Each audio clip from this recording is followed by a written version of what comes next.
Okay, so basically, I kind of blew up on TikTok again this week or last week, and I've been off of TikTok because I've been a little bit overwhelmed, but also everybody's asking for a part two, and I don't want to make any other videos without giving them the part two. Like, I have the information in my head, I just need to organize it, need whatever.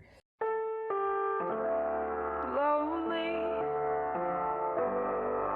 but not when you hold me. Your beauty weighs on me. This feeling's too good.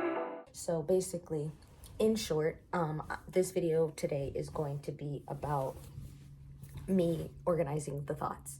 So essentially what happened, I'm just gonna re-explain the TikTok.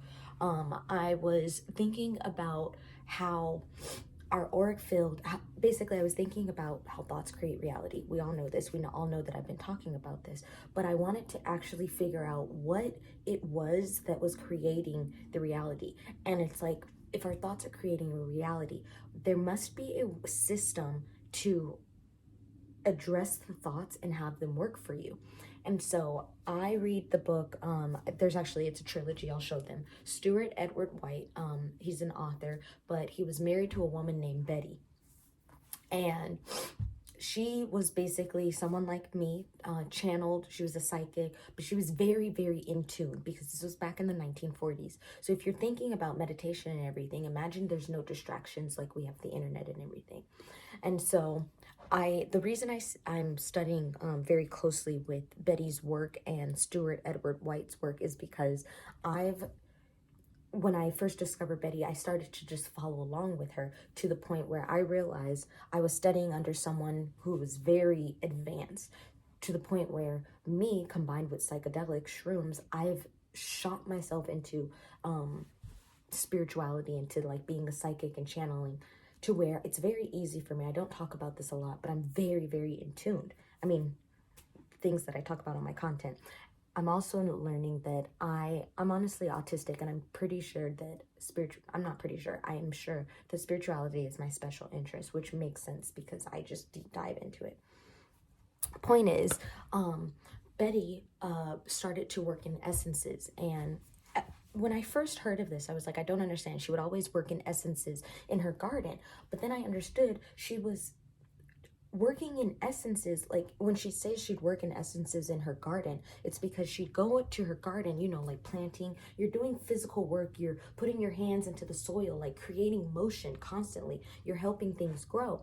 And that in turn, that's physical aspects. You're doing something, mental aspects, putting yourself into like a mindset. That's like that flow. If you've ever seen the Soul movie, how it's like everybody goes into this happy place when they're tapping into their passions.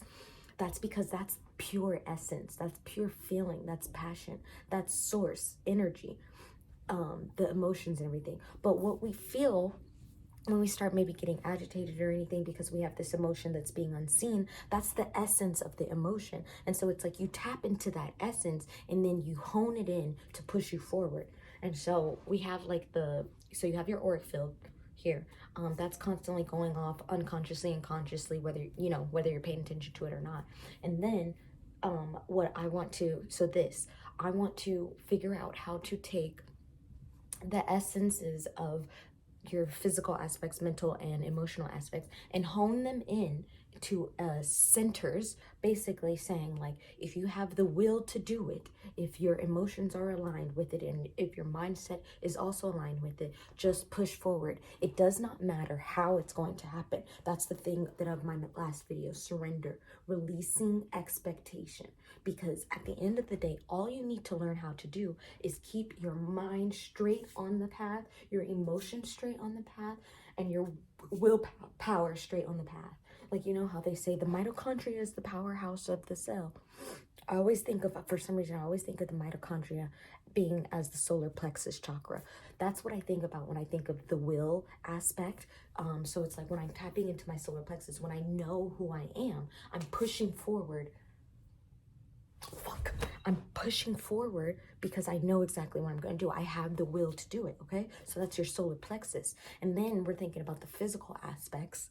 Remember, here we are again. The physical aspects would have to do with your root chakra. I always talk about this. You need to make sure that your foundation is solid and structured before you can move on, before you can tap into any other energies, because we want to feel safe. We want to feel grounded in who we are. Our willpower needs to be grounded, needs to be structured in this matrix only because it's a physical aspect. Okay, so it's like when you work on your root chakra, when you know who your solar plexus are, when nobody can come up to me and be like, why are you wearing the hat? I'm wearing this hat because I fucking want to, period. That's my willpower. And nobody, no other thing outside of me is going to push me off of my path, push me off of who I know I am. When you are so grounded in who you are and you know who you are, it's aligned with your will, with your mitochondria, your solar plexus, that sun, that light within you. When your personality, when your person is aligned with that light within you, that's the willpower. That when you're grounded and rooted and you're structured in who that willpower is, in those choices, that's your physical aspect. So it's like, okay, we've got these centers and we're pushing forward with knowing who we are and staying grounded and, you know, structured on that, whatever, moving forward with that. And then it's like, then your emotions. This is the hard part. Everybody's emotions are always haywire because we've been taught that maybe sometimes our emotions don't matter, especially if you're a woman. And that's the thing when it comes to spiritual awakening, spiritual journeys, is you have to attack your emotions. And this is what I've been talking about actually on Soul. I'm actually going to put screenshots of it. I've been basically started this series on emotions, but I believe what I'm going to do on YouTube, I'm just going to start talking more, because even during my soul consultations, I'm realizing that people will know exactly what it is they want to do, but it's the small parts. It's in pushing forward, you know, it's in pushing forward and continuing to push forward regardless of how your outside is looking. Because sometimes your outside, again, nobody outside of you should deter you off of your path. This is the matrix. This is the matrix. This is the matrix. This is the matrix. This is the matrix. My skin, body, this is the matrix. An illusion. And so it's like, when you know who you are, when you think of all of this as essences, even yourself, even that willpower, that personality, you might not know who exactly you completely are, but if you can learn to depend on the essence, if you can learn to depend on just the smallest mustard seed of faith, that's essence. Because when you think about it, how long? I'm at 7 minutes. When you think about it, I brought this idea up onto TikTok before. When we're thinking about essences, I always like to describe it as weed. So you have, I'm literally not even wearing underwear. I mean, I'm not wearing pants.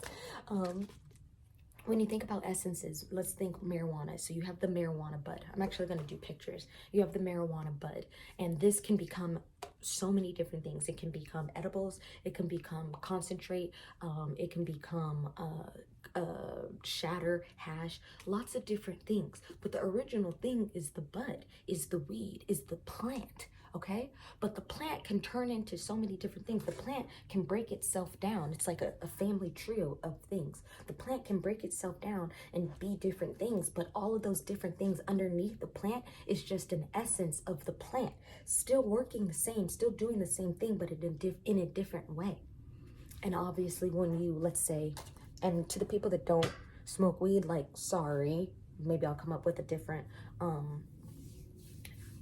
analogy in the next video, but let's say when you smoke bud, when you just smoke flower, that tastes different than when you hit a wax pen, and that wax pen experience is also going to feel different than when you're taking a dab or whatever. Okay, so it's like the same thing, the same things, but moving in different directions, giving you a different experience, but all to get high, all for the same intention. And so when we're thinking about working in essences, when we work with the flower, when we work with the concentrate, when we work with the shatter or whatever, it's all just an essence of something that we know what it is. But it's like, if someone gives you like a shatter and they've never seen weed before, or they've only seen flower, and they're looking at the shatter and they're like, this isn't weed, and you're like, no, this is just a different type. It's an essence. It still works the same. It might not be what you envision the whole thing, but it's still working the same.